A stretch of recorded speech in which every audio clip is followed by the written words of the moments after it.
Boa tarde, pessoal. Meu nome é Eduardo, eu sou professor na rede estadual de ensino aqui em Assis e também leciono em um colégio particular que é o Einstein. Eu sou professor de História, Sociologia e Filosofia e estou com o objetivo de criar um canal no YouTube que se chama Senta que lá vem História. Esse canal ele tem o objetivo de discutir algumas questões relacionadas à história, à sociologia e à filosofia.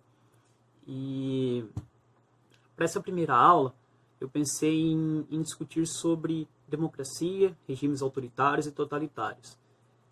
O objetivo dessa discussão eu pensei, há muito tempo eu já tinha a vontade de criar esse canal, só que me faltava coragem, né? Então eu decidi, nessa última semana, em uma aula que eu estava dando para o primeiro colegial do Colégio Einstein, onde nós discutimos sobre regimes autoritários e totalitários. Só que por conta do tempo da aula ter sido um pouco curto, não foi possível aprofundar um pouco da forma como eu gostaria, né? Então, comentei com os alunos que iria gravar um vídeo para que eles pudessem compreender um pouco a matéria. E se ficasse legal, eu postaria no YouTube. Bom, não sei se vai ficar legal ainda, mas está aí a tentativa, meus queridos alunos, e ao público aí que possa, de repente, assistir. Bom, começando então, eu vou começar a discutir sobre democracia, haja vista que a aula anterior na escola tenha sido sobre democracia, e depois nós falamos sobre autoritarismo e totalitarismo. Então, começando com a democracia, é importante que nós possamos entender o que é democracia e quando ela surgiu.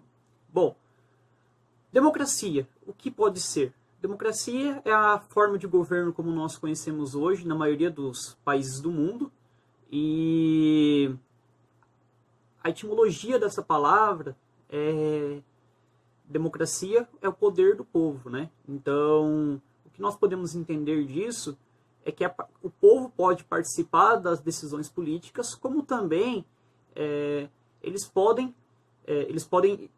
escolher as pessoas que possam representá-los, eles podem ser os representantes do próprio povo. E a democracia, ela surgiu na Grécia Antiga.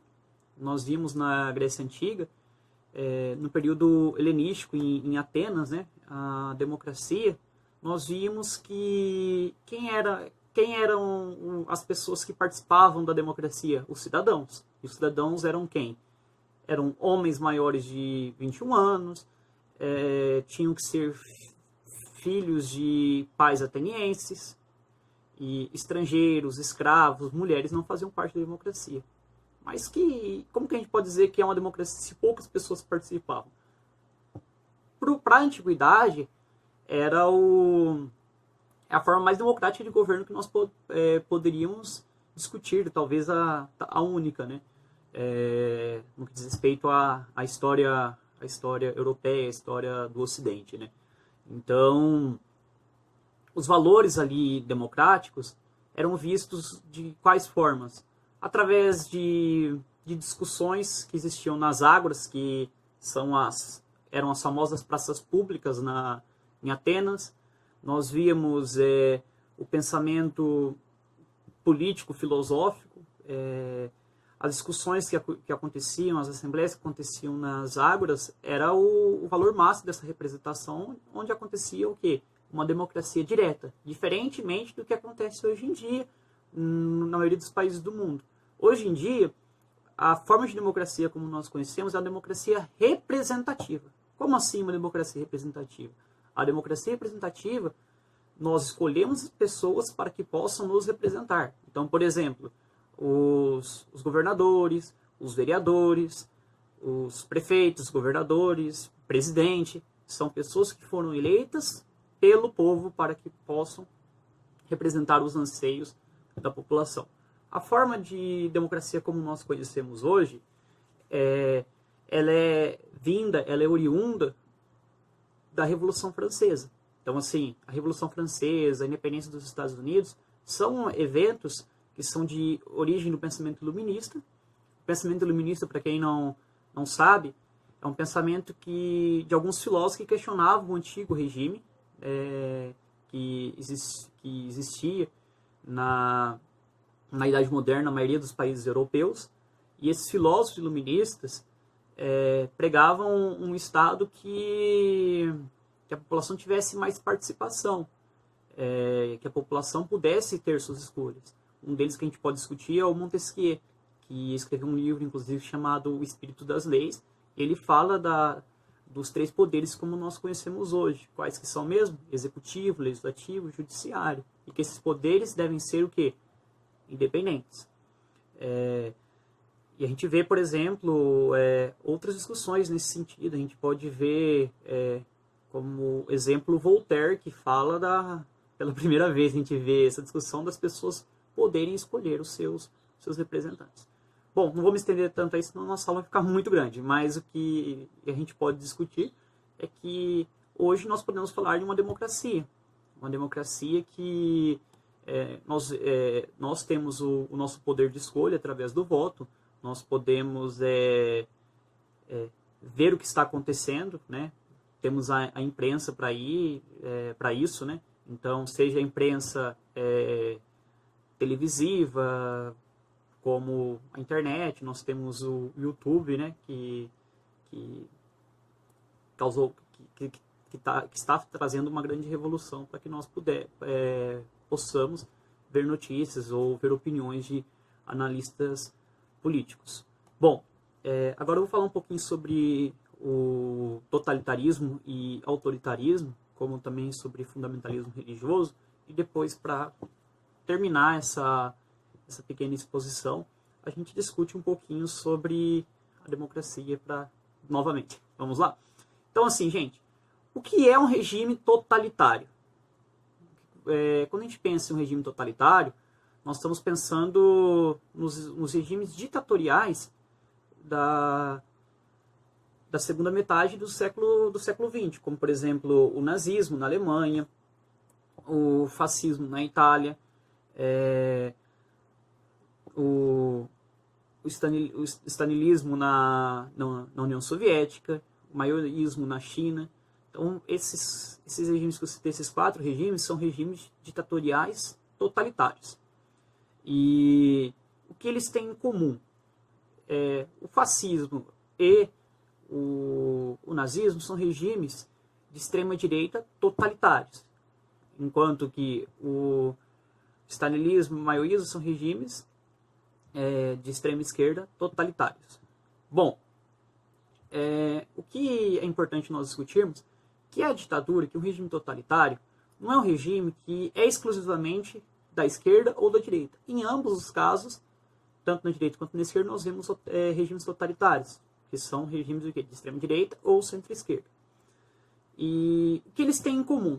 Nós vimos o quê? A massificação do poder de um chefe de Estado, tanto de Hitler, quanto de Stalin, quanto de Mussolini, entre outros ditadores. Aqueles que fossem contrários aos regimes políticos eram o quê? Perseguidos. Então a gente podia ver o nazismo como um grande exemplo. Perseguição a judeus, a homossexuais, a perseguição a todos que poderiam, aos judeus, a todos aqueles que poderiam, na visão dos nazistas, ser contrários ao regime, ao líder máximo, no caso, Hitler. E nós também podemos ver o que? As polícias desses governos, no sentido que a gente pode ver que eram repressivas, elas eram investigativas, né? A forma de propaganda, né, que nós vimos o quê? Exaltar a figura do chefe de Estado, né? Então a gente pode ver que sempre queria mostrar um político populista, um político do povo. E nesses regimes totalitários também nós podemos discutir o quê? O partido único, não tem oposição, ou seja, ele não pode ser questionado, não tem oposição. A imprensa não é imprensa livre, então tem censura. E os governos totalitários, eles foram Inclusive, a filósofa política Hannah Arendt comentou muito sobre isso. É importante ler o livro Origem do Totalitarismo. Ela discute um pouco a respeito dessa questão. Então, em tese, resumindo, governos totalitários são governos ditatoriais, governos que infringem sobre a liberdade de cada um. Beleza? Bom, agora sobre regimes autoritários. Bons exemplos que a gente pode destacar são as ditaduras civil-militares, também da segunda metade do século XX, que atingiu a América Latina. Países como Brasil, Argentina, Chile, Uruguai, entre outros, passaram por regimes autoritários. O que são esses regimes autoritários, galera? São regimes que é muito comum as pessoas confundirem com totalitarismo, mas tem diferença. Como, por exemplo, o Brasil. O Brasil ele sofreu um golpe civil-militar em 1964. De 1964 a 1985, nós vivemos por um período de 21 anos de um governo autoritário, de um regime militar também ditatorial. Mas, no regime autoritário, ele é um pouco mais brando que a ditadura. Também tem perseguição, tem mortes, mas tem o quê? Não é só um partido político, tem um ou outro partido político como oposição. No caso do Brasil, nós tínhamos o MDB, e o partido da situação era o quê? A Arena. O MDB, pessoal, é o atual MDB que vocês conhecem, do nosso ex-presidente Michel Temer. O MDB depois passou a ser chamado de PMDB e agora voltou a ter, agora sim, há alguns anos, voltou a ter o nome de MDB. O MDB era um partido que era oposição, só que é uma oposição que a situação, no caso a Arena, determinava o que deveria ser feito. Então é uma oposição que não tem tanto valor, não tem tanto poder. E o regime autoritário, ele não infringe sobre a sua liberdade, no sentido assim, no seu meio familiar. O regime totalitário já faz isso. Então, dessa forma, o que nós vamos ver? É um regime que é autoritário, como o próprio nome já diz, né? Só que há um pouco mais de liberdade. Também há censura à imprensa, também há perseguição aos seus opositores. Tá bom? Então, hoje em dia, a gente pode ver alguns regimes autoritários, como a gente pode ver regimes ditatoriais, como o caso da Venezuela, Cuba, por exemplo. Então, são regimes que nós vemos que tem autoritarismo. Beleza? Então, é isso, pessoal. Com relação ao fundamentalismo religioso, ao longo da história, a gente pode ver exemplos de governos teocráticos que nós podemos discutir que a religião influencia na sua forma de governar, como nós vimos na Idade Média. Nós vemos nós podemos ver alguns estados do Oriente Médio que seus governantes governam através da religião, beleza? Bom, é isso, um forte abraço, espero que vocês tenham gostado.